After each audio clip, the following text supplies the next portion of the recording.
Good morning, everybody, and the wait is finally over. Not only are we getting close to halfway through our Wave 1 LEGO Legend of Zelda custom set ideas project, but today is Age of Calamity release day, and better way to celebrate than another episode, a special episode in fact, of our custom set showcase. Today we're going to be looking at the first set from Wave 2, I know, really out of order, Z00013, with only 54 pieces. It is LEGO Hyrule Warriors Age of Calamity tie-in minifigure accessory pack. Now, we have two here to look at, and you're going to be really confused because one is Age of Calamity and one is only partially Age of Calamity. I started working on this as a tie-in after the first teaser trailer, and I didn't have much to go on, and I knew I wanted to draw some of the Sheikah from Breath of the Wild, so alternatively, this set is known as the Sheikah Accessory Pack. Let's get into it.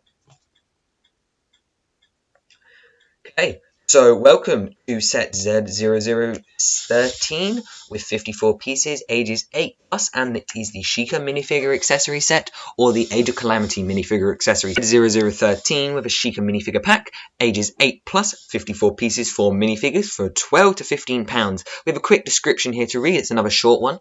Get ready to face the Guardians with the Sheikah accessory pack, including 4 minifigures and buildable Guardian egg. Each figure is geared up to fight the Calamity, includes Impa, Robbie, and Pura from the game Age of Calamity. Also, there's a Chica Warrior. I kind of gave up on that description, but let's take a look at the Breath of the Wild version first. Really coincidental how I designed these, because I did not know that there were going to be young Robbie, Pura, and Impa in the game at the time. And this set was almost perfectly designed for my redo that I did later on. But firstly, let's just quickly talk about this box art. Obviously, this is in the style of the minifigure accessory packs, which we have seen over the last couple of years for stuff like Spider-Man, City, and that's pretty much it. There's been some other ones. There's been a Marvel one or two, Harry Potter one.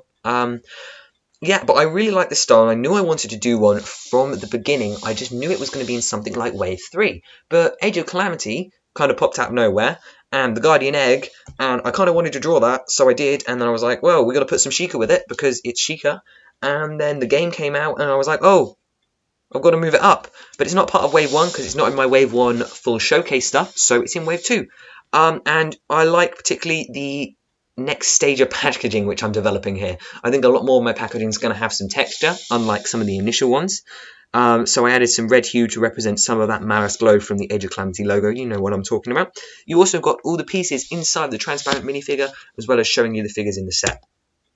So here we go. Here is the Breath of the Wild version, and as you can see, we have called Impa, a Chica Warrior, Pura, Robbie, and a Guardian Egg, which at this time does not have a name, and therefore I'm calling him the Guardian Egg.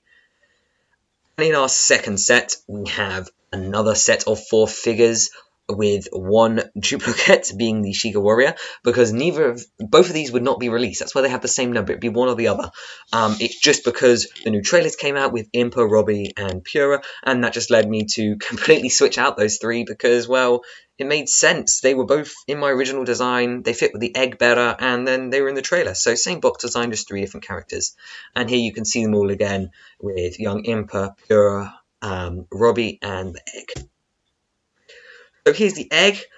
He is a design and makes up the build of the minifigure set. He's only a couple of pieces, so the set is on the shorter side, but with Impa's stand, it is obviously kind of makes up for it. Just using some T connectors and some clips and bars and a gold plate upside down. He's built upside down and kind of reference a smaller Guardian. I didn't do the circles at the bottom because that's unrealistic printing, and I gave him his eye as well, so I think it looks pretty cute. I'm glad I drew him, glad to have him, and he makes a good addition to the set. Next we have old Impa, probably one of the creepier figures that I've drawn. Pretty much happy with her up until the neck. Then it gets weird. Having no eyebrows or not being able to put her tattoo or anything on because of the hat really detracts from it. And for those of you wondering why the hat is not specialised or doesn't have any printing, this is a minifigure set. Do you really think they'd print a red rim and a Sheikah logo on that piece? I don't think that piece has ever been printed, but please feel free to prove me wrong in the comments. We're also using some cheese slopes 1x2 variety to build out that kind of cushion. I think that's fairly realistic, and she does not have any legs in the middle. Next up, we have old Pura, and this was another one where I was tempted to give her a skirt piece, but I didn't. Instead, she has the only one of 2 Sheikah slates in this entire wave. And also, this is again a minifigure pack, so we had to make do with existing hair pieces, so I'm sorry, but no. Just some simple torso and a very happy expression representing her in the middle of a snap. Next up, we have Robbie with an ancient core and the second of 2 Sheikah slates. She's also wearing his backpack and using the Widow Peak's hair because it's just too similar and it doesn't need a new mold. I gave up on the Age of Calamity figures. He's got his goggles printed on the face with a bit of a nervous expression, just like something exploded. He's using mid-legs, just like Pura, and is wearing his outfit from Breath of the Wild. There's not much else to say.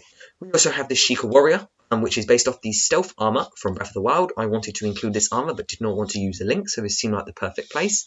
Using a Ninjago sword, I think that was introduced after the movie, or for the movie, one of the two, and has some fairly nice printing on the torso, arms, using a face mask, and the Misako/Coco hair from the Lego Ninjago movie recolored, and that is just such a perfect recolor to me. It's one of my prouder moments when I discovered that that piece would work perfectly here. And from the Age of Calamity side of things, not only do we have that Chica Warrior, but we also have young Impa. And someone is going to complain that she doesn't look quite right. And I agree with you, but you guys have no idea how little imagery there is out here for her at the time where I'm drawing these. Because I have to draw these at a fair point in advance. I can't just draw them on the day the game comes out and then upload them and film this all in one game. So there could be more characters. I might end up doing a second Age of Calamity set, but because this one wasn't my actual original idea, and I don't think sets based off Age of Calamity because it's a third-party game would be allowed, I gave this one a new mold, because why not? So it's a hairpiece with ears, the braids down the front, and then a white hair down the back. Some torso printing and using full-size legs as well as some arm printing there. I actually managed to get the tattoo on this time, so the face automatically looks better, if just a bit strange, but really hard to do. Next up we have young Pura, which is kind of scary looking, but we're good. Again, we're breaking a couple of rules. Yes, we're using an existing hairpiece. I'm not sure what this one's called, but they've never printed on it before, so we're printing on it because I think that looks pretty accurate, to be honest. Her outfit's very simple, and yet again, there are basically no full shots of her, so I'm working from very small images, so you're going to have to give me a pass on this one. No accessories for these guys either, as I mentioned, they are not the main purpose of this set, which was the Breath of the Wild version. And here we have probably another, well, somewhere in my top 50, the figures I've drawn so far, we have young Robbie, with a fairly simple outfit, as this is the best imagery we have of him, and he has another just completely out of the woods hairpiece that they'd never make, which has the goggles attached around the front, and then the hairpiece around the back. Another out-of-this-world hairpiece that just has the goggles around the front and the hairpiece around the back. It's really rather extravagant, but again, as I said, this set isn't my pick for the wave, so it can exist, using some long legs and some dual-molded sleeves. Right, that's it. All I had to show you for my crazy Age of Calamity tie-in that was a Breath of the Wild set, but then it turned into an Age of Calamity set. And yeah. So let me know what you guys thought of that, and which one out of the two was your favourite, and also whether you're looking forward to Age of Calamity, or whether you'd like me to make any more Age of Calamity sets. That one's completely up to you. If I hear any demand for any particular variants from that game as it gets a bit older in its lifespan, let me know, and I'll look into it as a bonus for Wave 2, maybe when DLC comes out or something.